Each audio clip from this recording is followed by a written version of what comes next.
Hello, people of the internet. How are you today? Welcome to another episode of Afrochat Weekly. This is a place where we discuss issues facing marketers and business owners as far as digital marketing is concerned. We look at what has happened over the last week and what has caught our attention, and how you, as a business owner, operator, manager, marketer, can use that or that information, or how that information may affect you today or in the future. I'm Ali Kibao, and this show is brought to you by afrodynamics.com. And with me, as always, is Laurina. How are you today? I am good, thank you. How are you? All right. You were just telling me that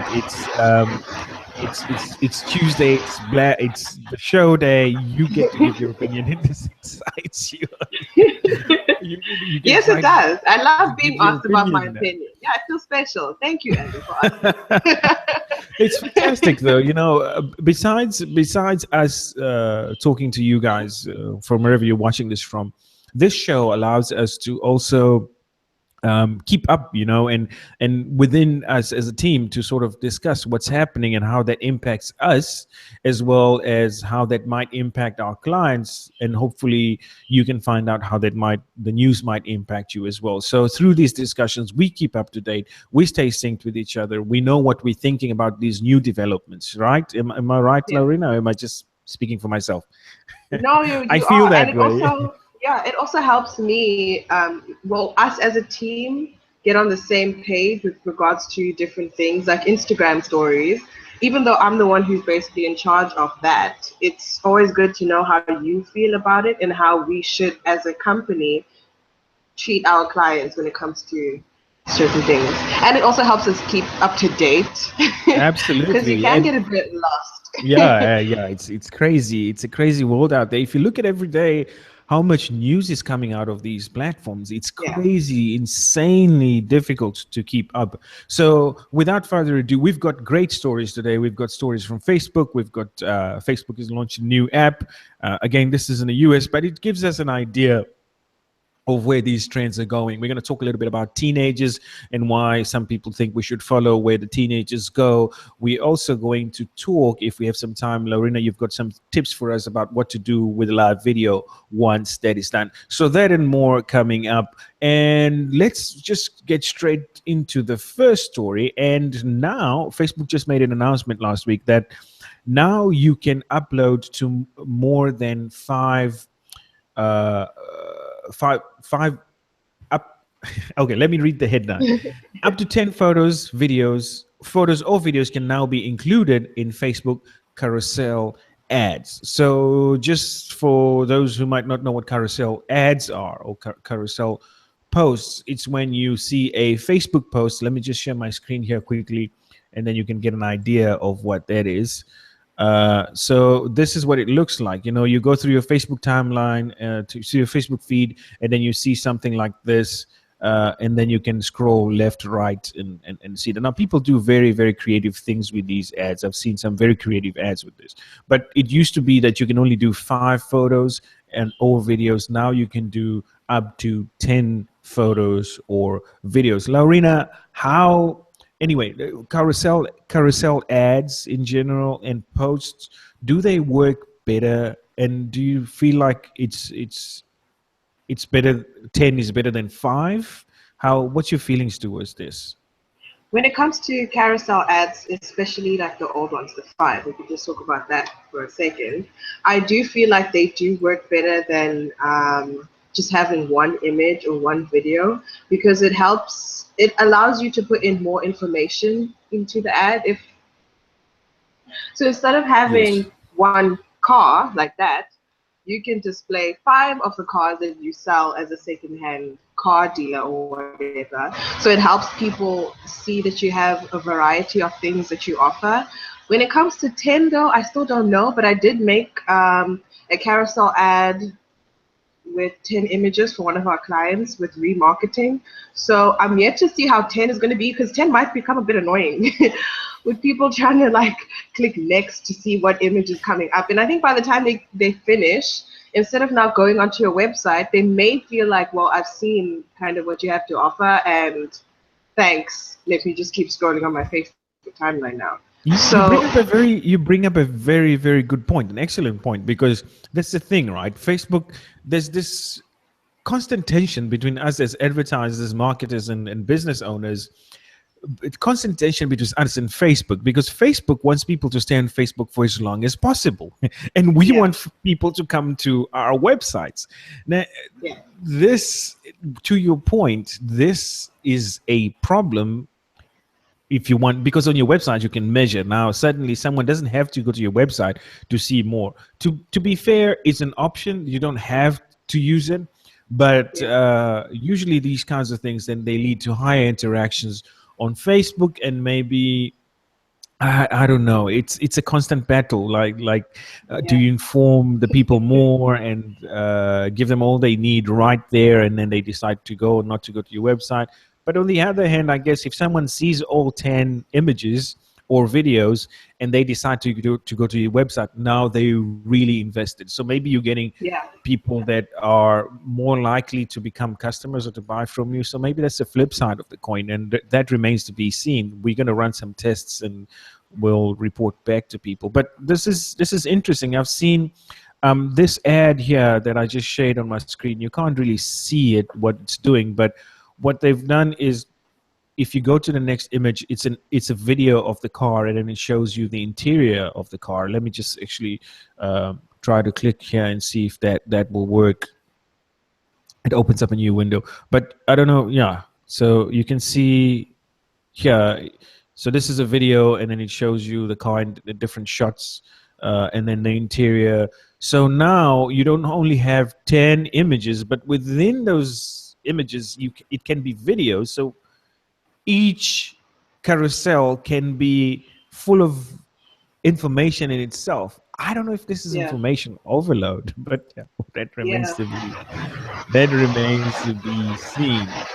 Okay, let's let you guys let us know what you think. If you've tried this and it is working for you, or if you're thinking of trying this, you need someone to look at your numbers. Let us know, and we'll have a look at that with you.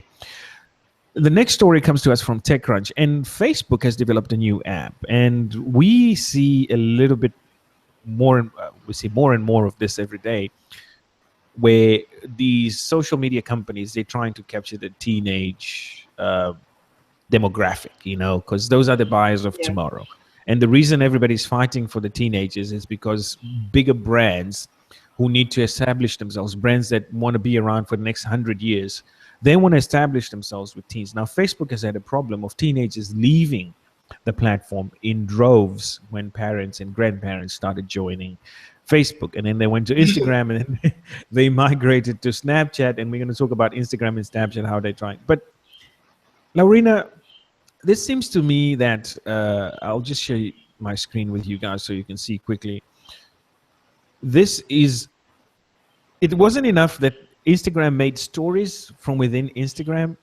yeah, Now they made an app that looks like Snapchat, that is a standalone app. And this app was developed by a teenager uh, from I can't remember. There's a story. Yeah, this kid here, he's 19, and he's like, leading the development team there at Facebook, telling them what teenagers really want. And he says he developed an app that his friends would like to use. But this, how it basically works, is that instead of you filling in your profile information and saying that I love pets, you take a video of your pets. yeah, So your life becomes a series, your profile rather becomes a series of videos. And then you can't sign up for this app if you are over the age of 21. Like, no over 21s are allowed.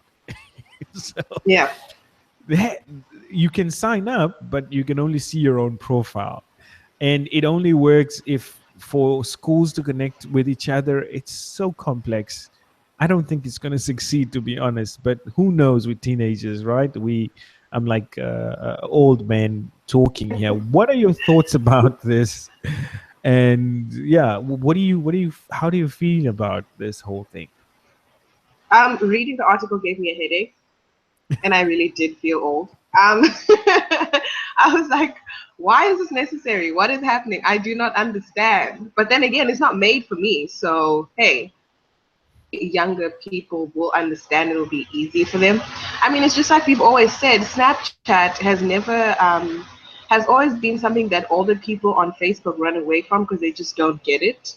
So I don't think we are supposed to get this app. It's not for us. It was not made for us. It's made for the teens down there. So yeah, but with regards to it lasting, I don't see it lasting. I don't see the point of this app. And even if they were to get their target market, right, which is what they're trying to get the teen target. They're trying to target the teens to get them on the app. But then what do you do with them after they turn 21? Because then you just lose them That's again. the thing, right? So, If like, do you fall off the face of the earth, and suddenly, or do you then only use this thing when you're at? So this becomes like a school app.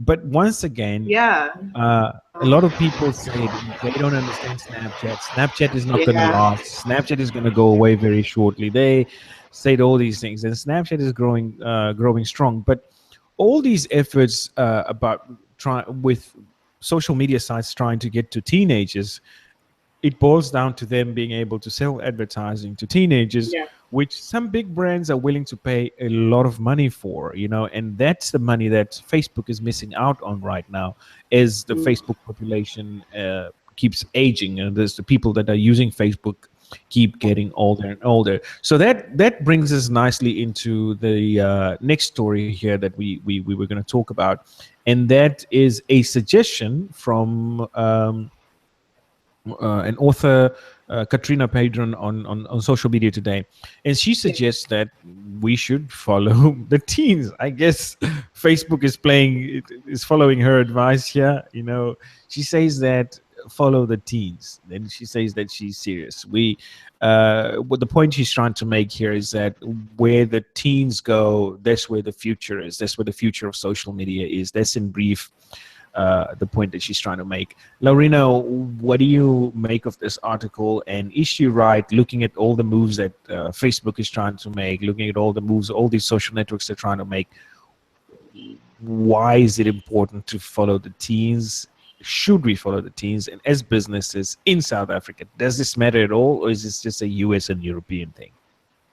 I definitely think this is a world thing, and every country should adopt this mentality. Just like you said, Facebook right now, they know the importance of following the teens, and that's why they keep coming up with these marketing strategies and new apps and trying to make stories on Instagram to copy Snapchat, because they know that the future, the buying power is in the hands of the teens. I mean, what is the point right now of marketing to people 50 years old, 60 years old? Why would you Oh, do those are that? the guys. Those are It's guys. Those are the guys. important. Those are the guys with the money right now, but they're not necessarily the guys with the money in 10 years. So if you Yes. want your company to keep growing at a certain pace and not, die down in 10 years, then you need to go for the teens. If you don't mind your company dissolving just like Nokia did, then you Don't need hate to on keep. Nokia. Hey. I'm not hating on Nokia. I mean, it was the best, but obviously I feel like they lacked the innovation and the thought pattern that Samsung and iPhone had, because they did have a wide market, but their market was old people. And those old people kept on getting older. And as the buying power came to younger people, like us, who were buying phones for their mothers and grandfathers, we were like, no, you can't have a Nokia. It doesn't have the apps that we want you to have. It doesn't have these features. Let me buy you an iPhone. Let me buy you a Samsung. And that's what's going to happen with every other company, is that we are now going to be the ones that are buying stuff for our parents and taking care of them, etc. And we are not going to be looking for the same features that our parents are looking for. And therefore, other companies also need to take this into consideration. That the youngins are the ones that are going to be speaking for the parents very soon. And if you don't target them, you're losing out on a huge market. Yeah, and that's the thing, right? Most of us don't think long term. You've got to cater to whoever your target audience is, but you've got to think of the future. And you absolutely, I Yeah. think I agree with you 100%. You've got to think about what the future of your business is going to look like and who's going to be your customer. So in 10 years time, who's the person who's going to be buying from you is most likely Yeah. in school right now, and how do you talk to them, how do you resonate with them, how do you build a brand that they can relate to, that they recognize. That doesn't mean that we should dumb down our brands, or Yeah. we can still stay true to the brand, we can still stay true for what we stand for, but we need to be recognizable. I remember there was a statement by the head of marketing at Mercedes, and he said, if we were to advertise to say that someone is ready to buy a Mercedes, no one would buy a Mercedes. What we do is condition you from when you're 8 years old to want to buy a Mercedes when you're 36 years old. So Yeah. you see these adverts from a young age, and when you grow up, you think that's class. That's because you've been conditioned over time. So if they didn't reach out to me, if they didn't resonate to me when I was a teenager, they could have lost me when I'm 36 or 40 and I need to buy a Mercedes. So even if your clientele is older, mature people, they will grow older, and you are going to need, and if you want to be around for the next 10, 15, 20, 100 years, you've got to think about those things. And I think I agree with the author here that we've got to Yeah. and see where they go. That, however, I don't know how you feel about this, and maybe you can tell me. Mhm. There's this whole problem of us jumping in head first. Just because the teenagers there, just because this thing is popular, and then 2 months later that thing is dead, and we've wasted so much Yeah. money and effort. How would you advise people about that? Like, how long do we wait before we take the plunge? Oh, do we wait at all? Do we go out and try? We had this discussion about Yeah. Instagram stories. Instagram is a more established platform, so there's that going for them. But when a platform is 100% new, do we wait a little bit? How do you feel about that? I have a take, but I want to hear what you have to say for that first. I feel like um, as long as it doesn't cost you money and you're not like spending money to get like Snapchat followers, or spending money to get Instagram likes, or spending money to get, like, as long as it's something that is well, free and isn't going to cost you money, then there is no harm in having 100,000 followers on Blab, for example, and then having it shut down. As long as you haven't spent money on it, you've at least gotten your brand out there. People know who you are. You can even Yeah. draw them to other platforms that are stronger and have been there since forever. So if, for example, you had 100,000 followers on Blab and maybe 10,000 of them went to Instagram, firstly, that means it's 10,000 strong people who want to follow you, want to follow your brand, who love what you are bringing to them. So even though you lose 90,000 followers and Blab shuts down, you've got 10,000 more followers than if you hadn't tried out Blab, or if you hadn't tried out Instagram stories or Snapchat, etc. So I think we should go out there and at least try it out, see how it works for our business. It might not even be for us. We might be the wrong business for Instagram stories or the wrong business for Snapchat, but just see how it goes. There's no harm in trying, especially if you're Yeah, not spending that's money. Don't spend money. yeah, absolutely, absolutely. So then I made a live video yesterday in the other Facebook live show that I do for 5 minutes at a time, and you can check that out on our Afrodynamics page. And that is Truth Be Told, where just purely my opinion about things. And it was the exact same thing. I said why we as Afrodynamics we don't have an Instagram account. We have an Instagram account, but it's just a placeholder. We're just keeping our name, but we don't follow anyone. We're not being followed by anyone on Instagram. And that is because there's no return for us. There wouldn't be a return where we were in our business, or where we still are in our business right now. It's not a place where Instagram can bring in more business. So we ask ourselves, okay, why do we need to be on Instagram? And the same amount of effort we're going to put on managing and growing and following on Instagram, could we leverage other forms of networking which will get us there faster than doing it on or through Instagram? That is not to say that we're never going to be on Instagram. That is not to say that Instagram doesn't work. We do Instagram for almost all our clients, but it's just not the right move where we are right now. So it's about looking inside as well and asking the simple question, really: why are you doing this? And the effort you're going to put in there, the money, the effort, the time you're going to put in there, is that could that be invested elsewhere and bring in better results? Because at the end of the day, it's about efficiency, right? It's about Yeah. getting the most for the least amount of effort. So yeah, I agree with you fully on that. But staying with the theme of chasing teenagers. Now, Instagram stories came out a few weeks ago, and everybody went a crazy about, this is a Snapchat killer because it looks and functions exactly as Snapchat. But apparently, none of that hype nor use has affected Snapchat one bit. And Hmm. this is another article from Social Media Today. And let's say the data shows, as you can see in this graph, yeah, I don't know. Sometimes I feel like people just make up graphs, like because but anyway, it shows that Snapchat has not been affected at all. Like the Snapchat users have stayed on Snapchat and they keep using it, those who've built a following or whatever. Do you think this is going to continue to grow? Because even me, I see on my Instagram stories, uh, after the initial, everybody's trying to see what it is, and then it just sort Yeah. of, yeah, people watch the first couple of shots and then they fall Yeah. off. So was there too much excitement, and is it just going to die down? Because I stopped using Snapchat or doing Snapchat stories for quite some time, but now I don't have any a massive following on Snapchat, Yeah. but I'm going back to the platform because I just like the way it functions, because now that I've got the hang of it, I prefer Snapchat. The filters are better, although some people say that it's better on Instagram. But I find myself going back to Snapchat to find more inspiration, because the stuff Yeah. that people are sharing, brands and people that are sharing on Snapchat, the celebrities, what they're doing on Snapchat, I think is pretty great.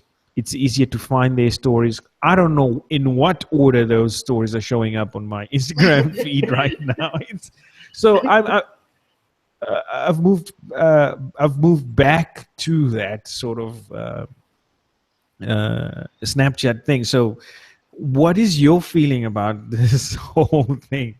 Because we were also like, whoa, this is going to be a big blow Mhm. for Snapchat, but it's not. We were wrong so far. So we'll see. What is your feeling about this new information that's coming through? I feel like I have way too many feelings with regards to this subject alone. This could be a show on its own. I don't know. I just feel like Snapchat has the advantage of the people that show up on your newsfeed or timeline or whatever are people that you wanted to follow to see their daily snaps. The thing with Yes. Instagram is with people on Instagram, you follow them so that you could see pictures that they post every now and again.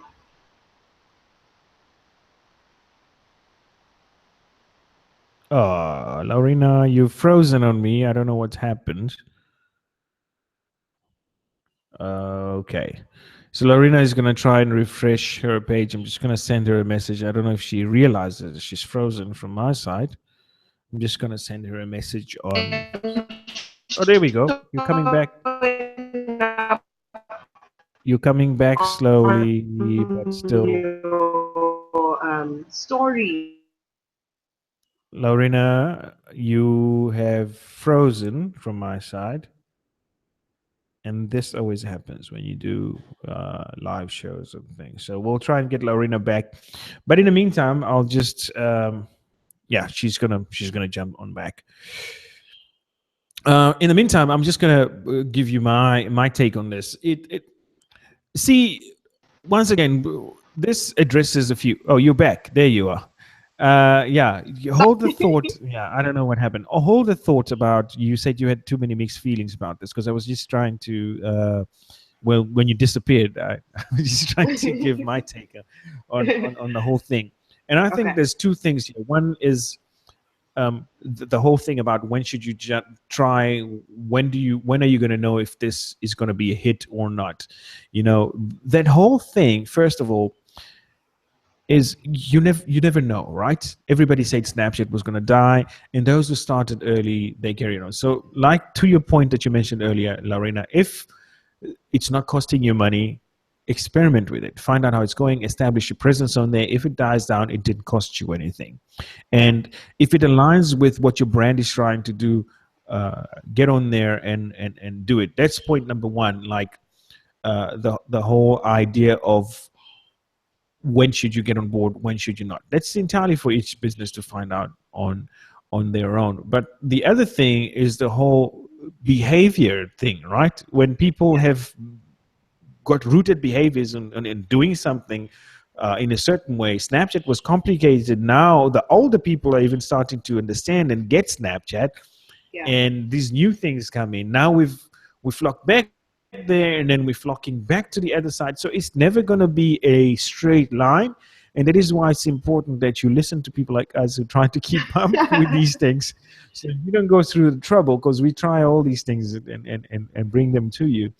But yeah, it remains to be seen. It's going to be a battle. And I think as we move forward, all social networks start looking alike to me. Yeah. Facebook wants to be like Snapchat. Snapchat wants to be like Facebook. Twitter wants to be like Facebook. They all look at what's working for the other guy and they bring it into their platform. And there hasn't been innovation in this space for quite some time. I think the last biggest innovation was Snapchat, and everybody's trying to be Snapchat right now, when Snapchat was not trying to be fresh. So anyway, you give us your feelings. You say you had too many feelings about this. What are those feelings? I can't wait to hear them.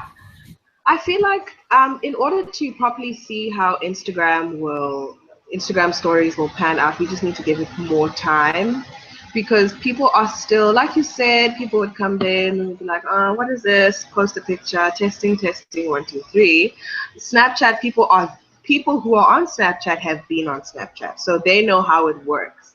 But I feel like Instagram needs to still tweak a couple of things. I think people have a problem with Instagram stories, like the article said, with the loading times of the stories.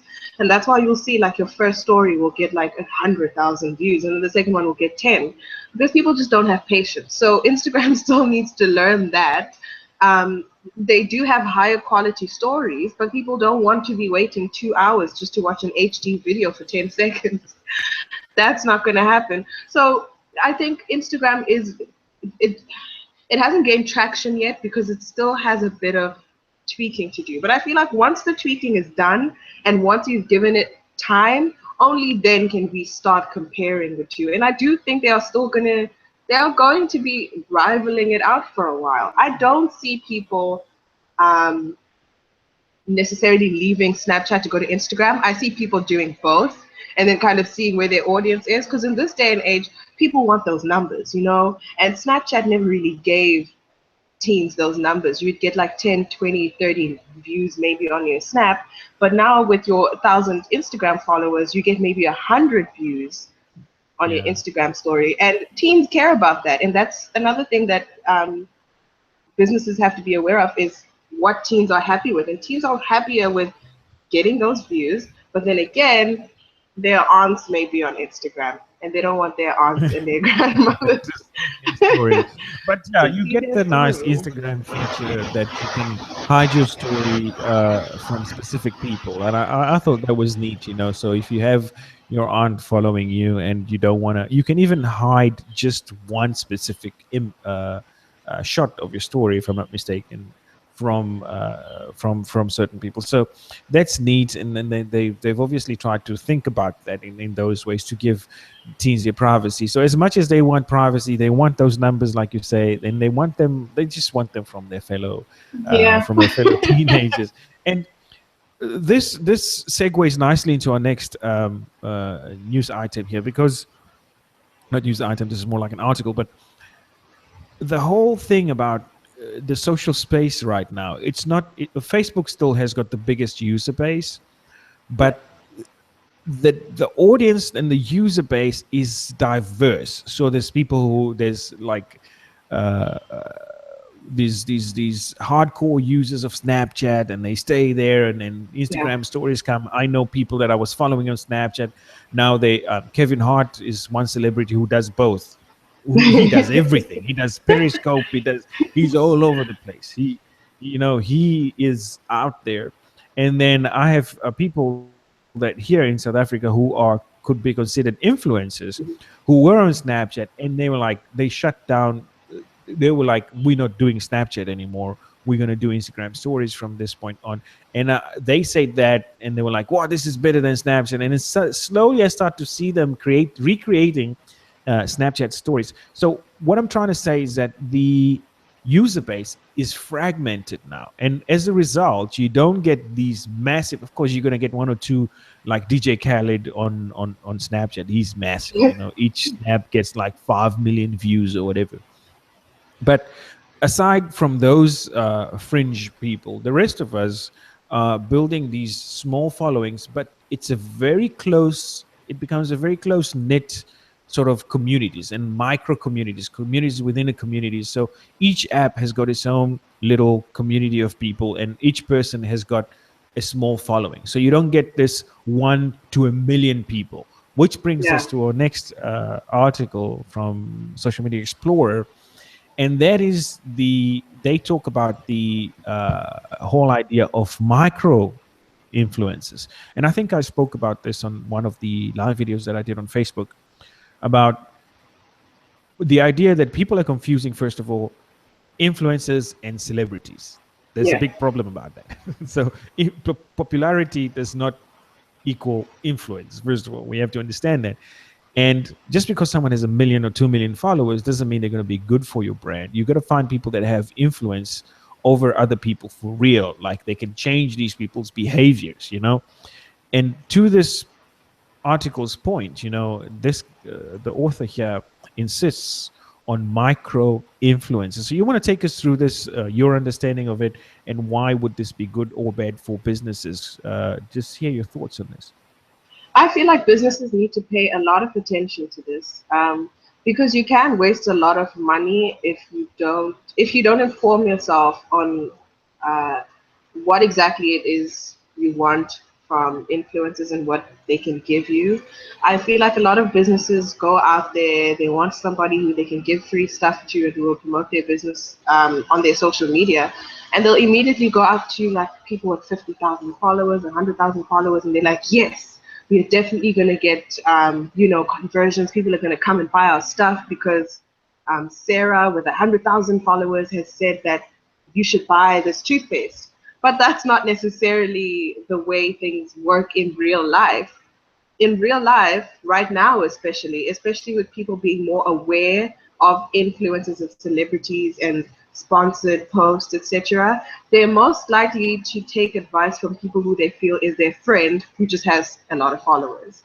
So they're most likely to take notice of somebody who has 10,000 followers, for example, and interacts with them on a daily and replies to their comments and ask them questions and takes those into account, or somebody who does YouTube videos and does Q&As and goes, hey, ask me questions on Instagram, and then you'll see on their YouTube channel they are actually answer your question. You feel more of a connection with those type of people than you would with somebody who has 100,000 followers, never replies to comments, doesn't really ask you any questions because they are know-it-all or whatever. And that's basically what this article is talking about, is a micro influencer, someone who has between 500, I think it was, and 5,000 followers versus Yes, yes, 10,000. yes. I'll find the number for you. Yeah, micro Yeah, so, influencers. yeah, somewhere there. And that's who I think businesses should rather concentrate on. If you have, for example, a budget of 1,000 rand and that's all you can spend, rather than spending 1,000 rand for one influencer with 100,000 followers, and you think you're going to get more sales from that, it's better to spend 100 rand for micro influencers, with people who actually influence their Yeah, followers, and I think, needs and wants. yeah, you're absolutely right. And I think the author makes a very good argument here. And he says, you know, these social media users have a pool of typically 500 to 5,000 highly engaged. And I think Yeah. that's the key phrase here, highly engaged followers around a relevant and relatable topic or topics. So, uh, this, I think you can't say this enough. You know, you got Yeah. to find people who have, because the bigger the audience, the more difficult it becomes to stay engaged with the audience. So if an influencer, if someone has 100,000 followers and the other person has 1 million followers, the other person has 5,000 followers. The person with 5,000 followers, if they're doing it right, it's easier for them to stay engaged with that audience. It's easier for them to sway those 5,000 people than it is for the person who's got 100,000 people. So if I've got 10,000 people, then find 10 people like me instead of finding one person with 100,000 people, because I'm most likely to have higher levels of engagement with my audience because it's a small, Yeah. tight knit community. So we all feel like we're part of that community. It's not one to many like Taylor Swift would tweet out and then all these people would just retweet and favorite the tweet. At the same time, it doesn't mean that Taylor Swift can necessarily sway these people's decisions, although, yeah, that's another level of influence. But just to the same Taylor Swift's example, Taylor Swift and Lady Gaga, they do this very well, and that's why they have so much influence on their audiences.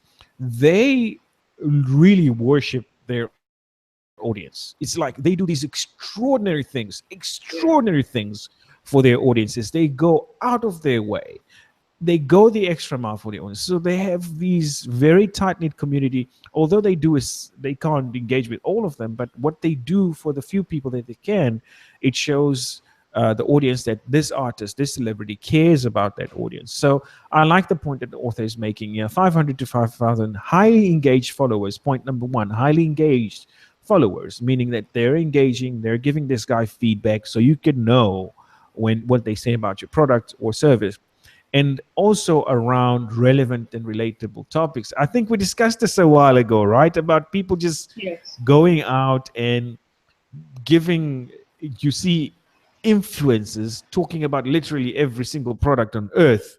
And you wonder to yourself, like, how on earth, what do you stand for? Like, just because you have so many, today you're doing cars, tomorrow you're Yeah. doing shoes, the next day Uh-huh. you're doing furniture, who are you?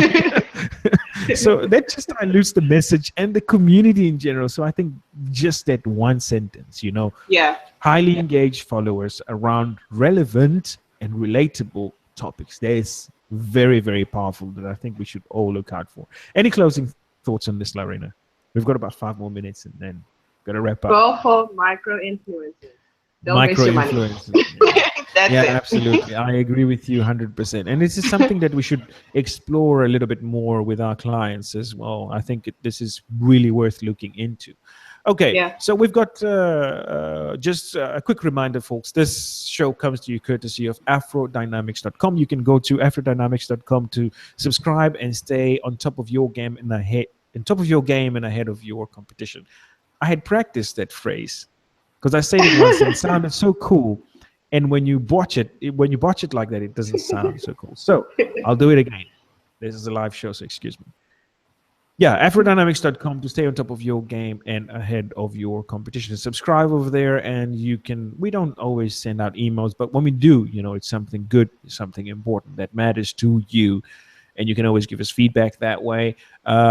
Just quickly, we can go into today's tool of the day that I would like to recommend to you. I think we've reviewed this tool before on the show, but I'll go through it again just in case we didn't, or if you had missed it before. And then Lorena is going to give us some tips in under 2 minutes about ways that we can use Facebook live videos after they are live. She's going to give us a few tips there from an article from Social Media Today. So what I wanted to share with the guys today is a way to quickly test your internet speed, like, because we all want to know, why is my video not working? Why is the sound quality so, why is the image so, I'm watching this YouTube video, is taking forever.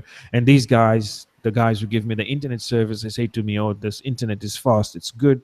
One way to prove that is you go to your browser and enter I'll just bring it right up here quickly, fast.com,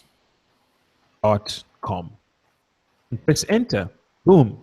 Now, for people like myself, I care a lot about upload speed, so I always look out for that. But this gives you an idea of your download speed, which is majority of the people. This is what really matters if you have a household. So this thing just runs quickly and it tells you, this is my download speed right now. Obviously, because I'm uploading and downloading at the same time, so it's much lower. But fast.com to check out your internet speed. Lorena, you dug out an article here about ways to use live videos after they've gone live.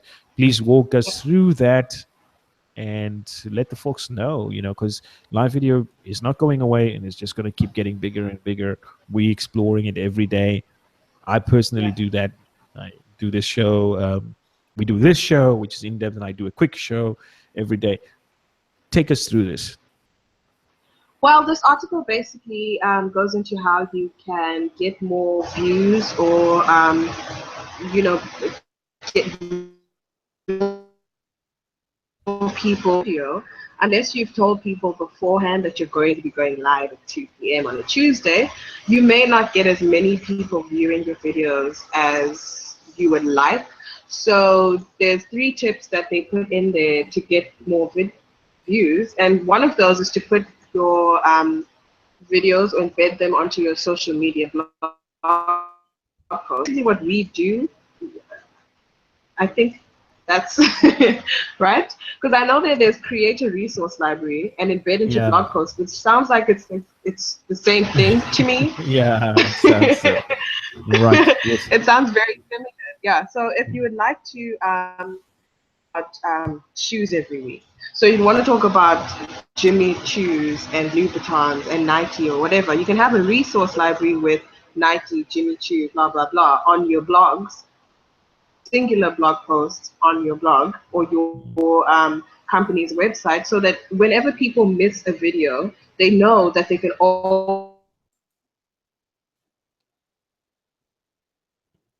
I've lost you again, Lorena. You're frozen and you're frozen. always just come for this. Even though you're not promoting longer videos, you do make She's back. snackable videos, and I feel like that also helps with sharing of a video. If I want people to hear what you said about Instagram stories or about influencers or why we're not on Instagram, it's easier for me to share a 2-minute video than for me to share a 30-minute video. Even though it's Yeah. interesting to me, I don't feel like people are going to be as interested or will watch a 30-minute video. So you can always have a show like we do now, where it's 30 minutes to 45 minutes, and then have snackables like you do during the week, just randomly put out there.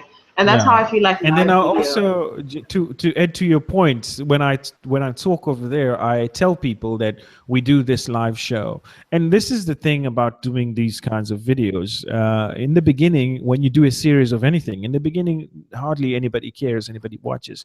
But you do it consistently enough, people keep seeing it. I mean, our first show, I don't think anybody ever watched it.